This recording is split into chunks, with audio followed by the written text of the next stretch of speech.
Olá, pessoal. Sejam bem-vindos, sejam bem-vindas à nossa web aula de hoje. Hoje nós vamos falar sobre um tema bastante interessante, que é dentro dos estudos bíblicos, né?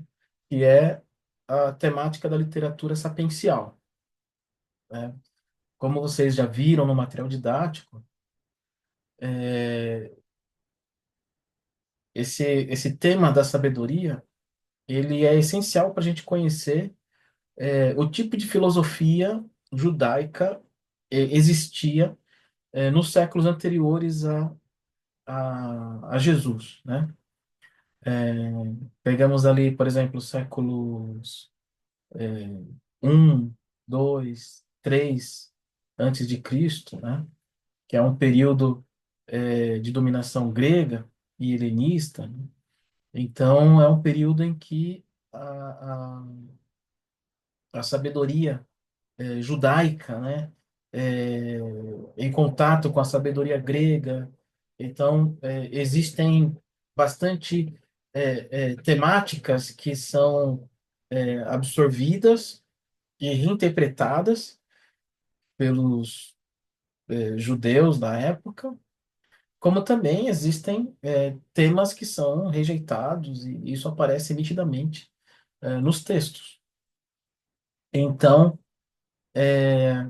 eu quero falar hoje um pouco sobre o livro da sabedoria, que é um livro que não aparece nas Bíblias protestantes ou evangélicas. É um livro que faz parte de um cânon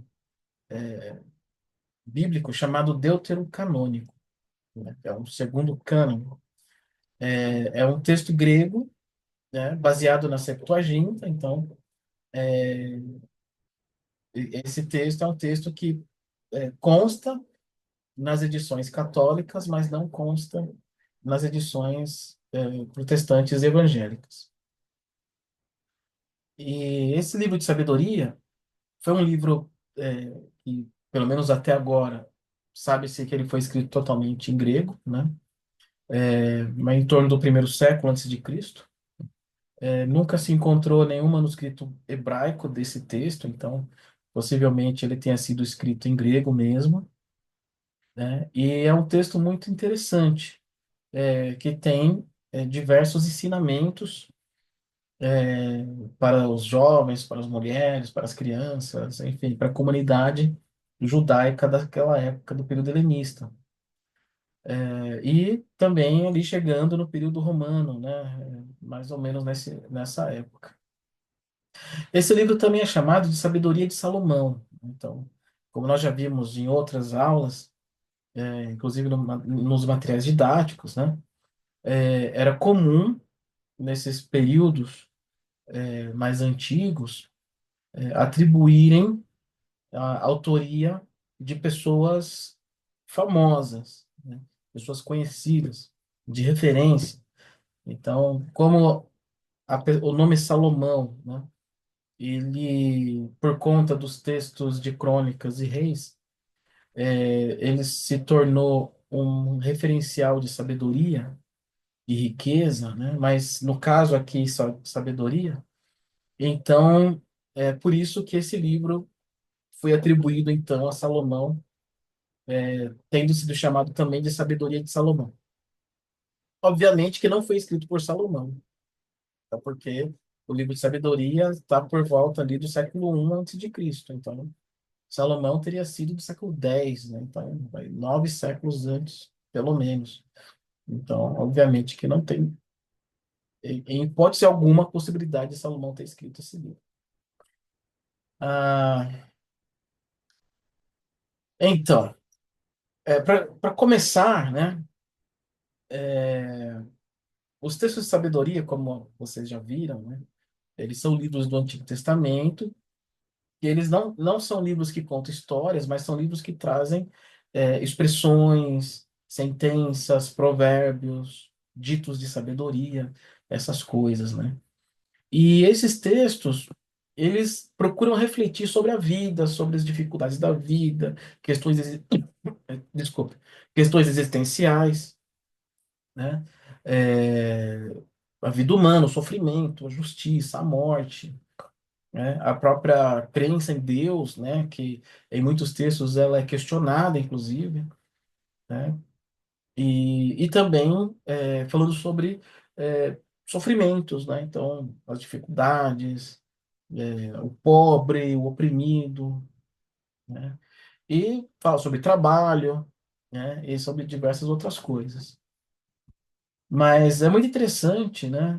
Porque esses textos de sabedoria, eles procuram responder algumas perguntas, né? Como, por exemplo, por que que o justo sofre? Por que o justo sofre? Se o justo é temente a Deus e quem é temente a Deus, Deus o abençoa, então por que que o justo sofre? Né? Por que que o justo fica doente?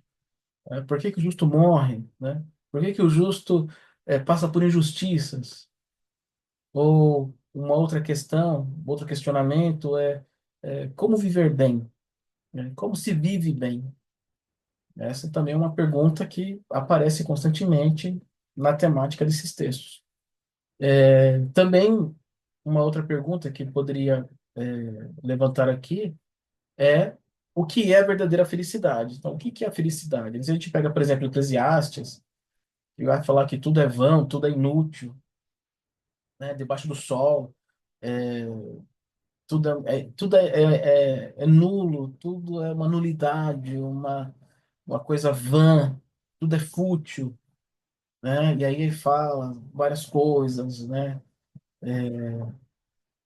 Reclama, né? No caso do livro de sabedoria, ele, como eu disse, foi escrito em grego, né? No século I, ou entre o século I e o século II antes de Cristo. E ele teria sido escrito em Alexandria, no Egito, né, pela comunidade judaica que vivia ali, que era uma comunidade grande, né, e que produziu muitos textos, inclusive, né? Existiu até uma grande biblioteca de Alexandria. O livro de Terceiro Macabeus acontece lá, Terceiro ou Quarto Macabeus, se não estou enganado, aconteceu em Alexandria, ou pelo menos a narrativa coloca, né, a história em Alexandria. E é uma comunidade que é bastante influenciada pela cultura grega, né? Então, é um livro que possui, né, muito do pensamento grego e também da crítica ao pensamento grego, né? Porque vai exaltar a Torá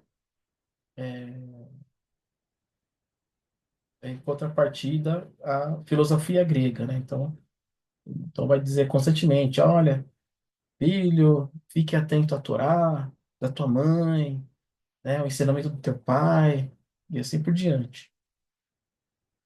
Né? Então, o livro também se atribui a Salomão porque o próprio livro diz, né, o texto diz que foi o Salomão que escreveu. Né? Mas assim, não dá para a gente pegar esses textos e entender literalmente o que está escrito ali, né? Tem que ser sempre problematizado, tem que ser feita uma análise crítica, uma exegese desses textos, né? Para poder entender os contextos e tudo mais, né? O livro de sabedoria, ele é dividido em três grandes partes, né? Então, na primeira parte, o autor fala sobre a esperança dos justos, a condenação dos ímpios, né? Que são temas que aparecem muito nesses textos de sabedoria, como o livro de Provérbios, Eclesiastes, Eclesiástico, livro de Jó, o, o Cântico dos Cânticos, né? Também aparece alguma coisa. Enfim, né? Essas temáticas da esperança dos justos, condenação dos injustos, né? Dos ímpios, aqueles que agem de forma traiçoeira, né? Pessoas da comunidade, né? Aparecem muito e são muito constantes, né? Então, e na segunda parte, o livro ele vai trazer várias reflexões a respeito do valor da sabedoria e da forma como se buscar essa sabedoria. Isso também é muito interessante. Então, eu recomendo que vocês que de repente não conheçam esses livros, né, o livro de sabedoria, pelo menos, que procure. né? É, se você é evangélico, protestante, e não tem uma Bíblia católica, adquira uma Bíblia católica, pegue o texto na internet, também tem, né? Tem inclusive os textos escritos em grego. E leia esses textos, são textos bem interessantes, né? Mesmo que a igreja protestante, evangélica, não os reconheçam como livros canônicos, né? Inspirados, tal, são livros interessantes, né? Que não teria dificuldade nenhuma em tê-los no texto protestante, né? Mas enfim, então o valor da sabedoria e como buscar essa sabedoria, né? E na terceira parte ele vai falar sobre a história do povo de Israel. Então ele vai contar, vai trazer uma recontagem dessa história desde Adão até o Êxodo. O Êxodo também é uma temática importante porque está relacionada à libertação, né? E só que é uma narrativa muito teológica, muito mais teológica que os textos de Gênesis e Êxodo e tal. Então, é um texto muito teológico, né? Muito do discurso, por conta das influências gregas. E essa parte, ela vai trazer também reflexões, né? Sobre a sabedoria de Deus, que estava presente em todos os momentos, que a sabedoria de Deus foi a primeira criação, né? Que a sabedoria de Deus estava na criação de tudo. Enfim, em todos os momentos, situações, né? Vai tratar sobre essa temática. Agora, é um livro interessante que também recebe muitas críticas, né? E é importante a gente mencionar, né? Então, por exemplo, algumas dessas críticas, né, é por conta das influências gregas, principalmente da filosofia grega, nesse texto, né? Por exemplo, a ideia de imortalidade da alma, né? Então, a alma é imortal, que aparece muito nesse texto, é muito presente no texto de um livro de sabedoria. E isso é uma crítica, né? Se faz uma crítica a respeito disso, porque na cosmovisão judaica ou judaíta, israelita, não tinha essa ideia de imortalidade da alma. Até mesmo a ideia de alma, né, é uma coisa muito diferente, né? Está relacionado à vida, à garganta, ao fôlego, né? E que a pessoa morre, aquilo acabou, né? Então, nos textos do Antigo Testamento, morreu, acabou. Não tem esse negócio de que vai ficar esperando para ir para o céu, essas coisas, né? No paraíso, e tal. Não existe. Morreu, acabou. Como alguns salmos dizem, né? Então, morreu, vai para a sepultura, né? Sepultura, Sheol. Então, como essa ideia de imortalidade da alma, né? Que está muito relacionada a, ao pensamento grego, filosofia grega, né? Então, por conta disso, esse livro recebe bastante críticas. Também, a sabedoria, ela é quase tratada ou apresentada como sendo uma pessoa, uma força que age no mundo, né? Que vai falar sobre é, a sabedoria como uma mulher, né? Principalmente. Então, isso também está relacionado à cosmovisão grega, né? A ideia da sabedoria de uma divindade, né? E aqui a gente vê que o livro vai enfatizar, inclusive, que a sabedoria vem de Deus, né? Justamente para contrapor essa ideia da sabedoria grega, né? Como uma divindade independente. E essa temática, ela vai lembrar também o conceito de logos, né? Que vai aparecer em Fílon de Alexandria, e também aparece no Evangelho de João, no prólogo, né, logo no início, nos primeiros versículos. Primeiro versículo, inclusive. Então, os estudiosos, muitos deles, né, vai enxergar isso como uma ideia de mistura de cosmovisões, né? Mas, assim, na realidade, eu não vejo isso como uma mistura, um sincretismo, eu vejo isso como o desenvolvimento da história, né? Então, as influências, né? Então, os judeus começaram a ter muito contato com a cultura grega, a língua grega, a filosofia grega. Então, obviamente que isso vai trazer influências, né? E vai entrando na, nas formas religiosas e na sociedade, né? Nas formas culturais e tal. Só que assim, apesar dessas críticas, né, esse livro ele tem ensinamentos muito importantes. Por exemplo, ele fala com muita força, muita firmeza sobre a importância da prática da justiça, né? Então, isso é muito interessante. Vai falar sobre humildade, sobre a busca verdadeira, sincera por Deus, né? Vai dizer também que a verdadeira sabedoria não está no poder, não está na riqueza, não está no status, mas a verdadeira sabedoria ela está nessa comunhão que se tem com Deus, né? É isso que o texto vai apresentar. Então, isso tudo são mensagens muito bonitas, muito interessantes, mensagens que trazem esperança, né, para aquelas pessoas aqueles crentes, né, que buscavam a Deus e no meio de todas as dificuldades que passavam em Alexandria, né, perseguições e tal. Então, desculpe. Então, isso tudo a gente vai perceber que isso vai influenciar bastante a, filo- a teologia cristã posteriormente, né?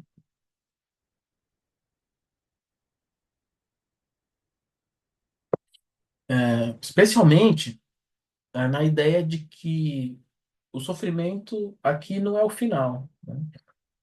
Mas existe uma vida eterna onde vai haver justiça plena, né? Então, começa a deixar essa esperança passa para um outro campo, né?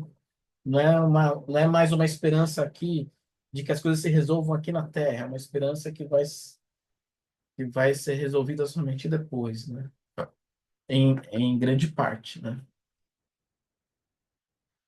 E para a gente encerrar a nossa web aula de hoje, o livro da sabedoria, ele é uma obra muito com ensinamentos muito profundos, é, que marca então esse encontro entre a tradição bíblica e a filosofia grega. Isso é muito bem marcado, muito bem pontuado, né? É perceptível isso, visível isso, né?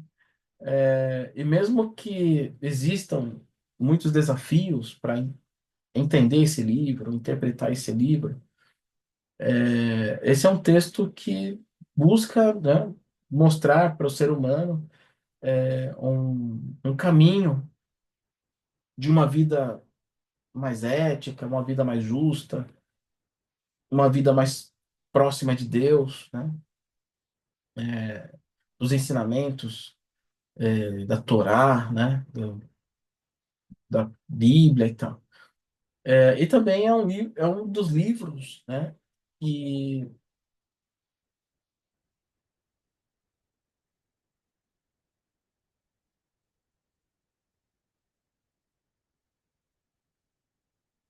peraí que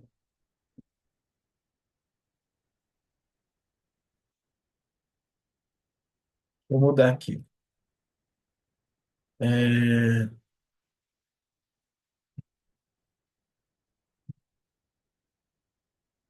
a câmera aqui desligou. Então, é um dos livros que. Deixa eu mudar aqui também. É, é um dos livros que influenciou demais, né, o pensamento cristão, a ideia de alma, né, de salvação, de imortalidade da alma, justiça divina, né?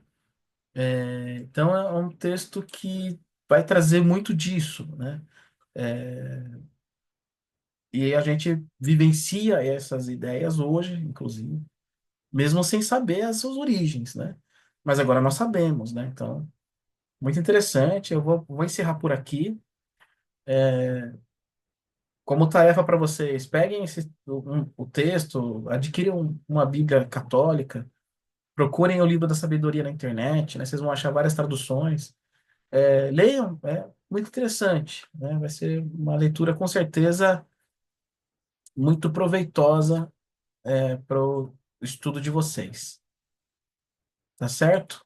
Então eu vou parar por aqui e a gente se vê na próxima web aula. Até mais.